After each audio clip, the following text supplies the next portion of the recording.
This is just a sample of the audiobook. To get the complete audiobook, access the link posted in the first comment. When we look at a dance, what do we see? As choreographers and dancers in the studio and on stage, what are we creating?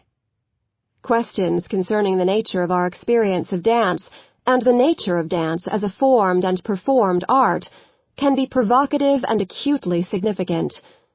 To explore these questions is not only to seek a more informed approach to the teaching of dance, to dance appreciation, to dance criticism, or to choreography.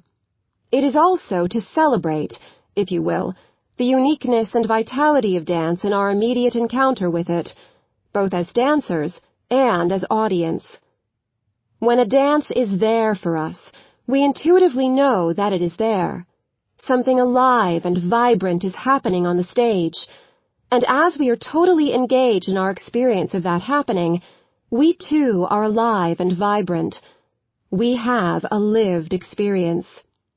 Judgments, beliefs, interpretations are suspended. Our experience of the dance is free of any manner of reflection. We are spontaneously and wholly intent upon the continuously emerging form which appears before us, thoroughly engrossed in its unfolding.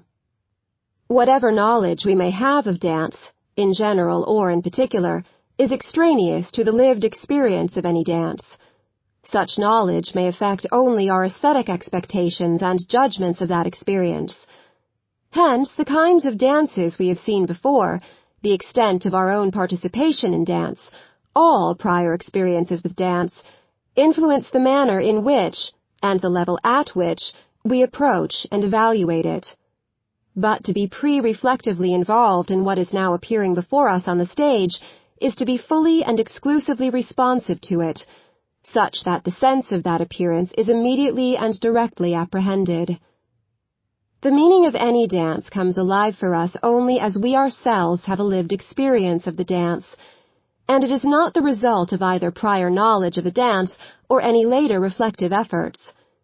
If we reflect upon the dance after it has been presented in the hope of discovering its meaning, we can arrive at its significance only from a distance. Such a meaning is akin to a lifeless fact, a second-hand piece of information, devoid of felt, lived-through significance. No more than the dance itself has the meaning truly existed for us. Yet subsequent reflections may encourage us to apprehend in our next experience of the same dance, or in future experiences of dance, something which we have heretofore missed. They may, in fact, rid us of our preconceptions of dance, so that our subsequent encounters are immediately and directly meaningful. It is the lived experience which is of paramount significance. Through the lived experience, we arrive not only at the sense of any particular dance, but also at the essence of dance. What is dance? How does it appear? What are the structures inherent in that appearance? Whatever we know of dance, and whatever we may seek to know, it is the immediate encounter which constitutes the foundation of our knowledge.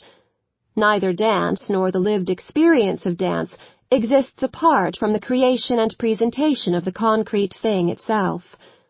What is written down as a notation of dance is a guide to the future appearance of a dance, an appearance which is not until the dance is recreated. Once it has been recreated and presented, both the dance and the lived experience of the dance are part of a past which is no longer. Because what appears before us and what we are immediately aware of are contemporaneous, they point toward an elucidation of the same phenomenon. It is only the original emphasis which is different. If, in the very asking of these questions, we presuppose nothing in advance, our perspective remains continually fresh and open, an uncharted and exciting path of discovery.